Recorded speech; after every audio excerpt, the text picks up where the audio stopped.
মাছটাকে অনেক জায়গায় বলে শাপলা পাতা মাছ, অনেক জায়গায় বলে হাউস মাছ। এমনকি এই মাছটা খাইলে আপনার পুরাতন আমাশা যাদের আছে তাদের ওই সমস্যার সমাধান হয়। এই মাছের এতটা উপকারিতা, খুবই সুস্বাদু একটা মাছ। এর কেজি হলো গিয়ে 400 টাকা 500 টাকা এরকম বিক্রি হয়। কারণ কেজি হিসাবে বিক্রি হয়। বড় ছোট দাম অবশ্যই ডিফারেন্স আছে, সবকিছু একটা ব্যবধান আছে। হ্যাঁ, আমি এটা খেয়েছি, খুবই সুস্বাদু।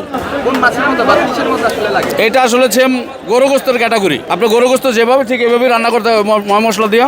খুবই সুস্বাদু একটা মাছ। হ্যাঁ, খুবই ভালো। না, এটা কি হয়, গরু গোস্ত তো গরু গোস্তই, আর মাছ তো মাছই। এটা কি আছে, গরু গোস্ত বাদ দিয়ে এটা কিনবে, এটা হয় না কখনো। না, খুব খায়, খুব চলে এগুলা। যারা চিনে তারা খুবই চলে এগুলা। সব সময় ভাই ধরা খায় না, এমনি যেসব জাল বাইতে গেলে ধরা খায়, তখন আবার একবার আসে। আবার এটি তো তোমার চাকে আসে, চাক পরে থাকে, তাহলে মাছ ধরে। যাত্রাবাড়ি, কারণ বাজার, পাটি বিভিন্ন জায়গায় দেয়। হ্যাঁ, সাগর ছাড়া এটি পাওয়া যায় না। এটা আসলে কত কেজি পর্যন্ত হতে পারে?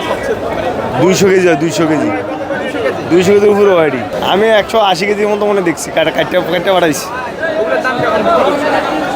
এরকমই 400 উপরে যায় না। 450, 380, 370, 350 এরকম।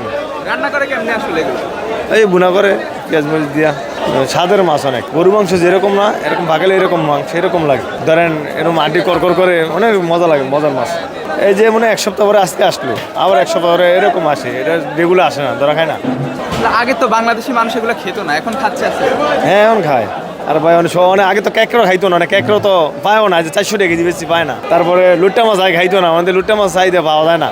200 টাকা কেজি, আগে বাঁচতাম 50 টাকা কেজি, আর 200 টাকা কেজি। সবসময় পাওয়া যায় না। ধরেন ওই যে যখন পরে কক্সবাজার আসে, তখন ওই যে নদীতে পড়লে, জালিয়াগো বাসে পড়লে আসে, সবসময় পাওয়া যায় না।